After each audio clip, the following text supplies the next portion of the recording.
Do you know how you spend your time? And I don't just mean roughly, I mean actually, the numbers. What is making up your months, weeks, days, hours, maybe even minutes?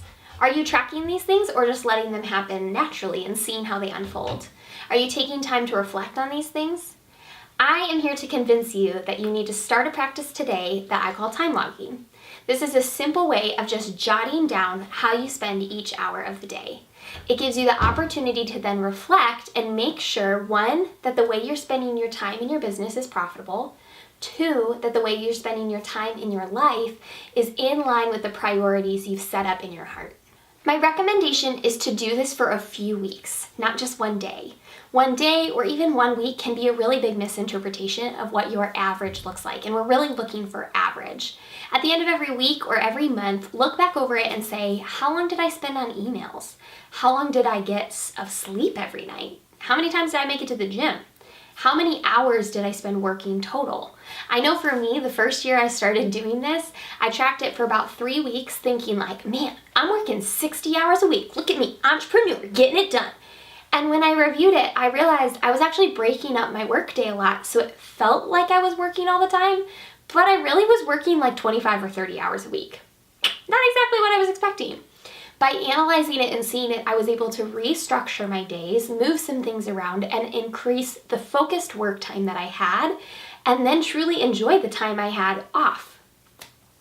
Look back through your calendar once you've filled it out for a few weeks, or even just for the first week, and ask yourself, what isn't here that I would like to see more of?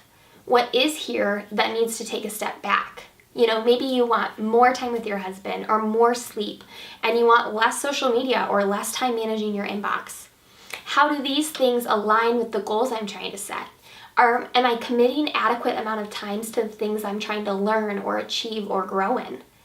And then ask yourself, of the services and products that I'm offering, what is the hourly rate that I'm getting out of this? And is it profitable? If you're making $2 an hour because you're such a perfectionist and you want everything you post on the internet to be streamlined, that's great. But maybe raise your prices to adequately compensate for the amount of hours you're putting into it. Time logging will help you strategically analyze every aspect of your business and your life if you want it to, without a biased opinion. It doesn't come down to feelings anymore. I feel like this is taking longer. It comes down to numbers, and there's no mistaking the truth. After you've done it for a while and it's become habit, you can switch to an online tool. I love Toggl, and it's free, Toggl. That's a great tool that my assistant and I use, or you can just keep doing it on the paper. Sometimes I find that's easiest, and I don't really need to keep these records long term. I just need to be able to review them every once in a while. So I have created a download. You can click below. It's the exact paper that I use to track my time every week. It just has the hours and the days of the week listed. Pick what all you're going to track. Are you going to track personal life or just work hours or both? And download it, print it off, and give it a try. I hope that this blesses you and helps you truly see where you're spending your time and if it is contributing to the life you want to live.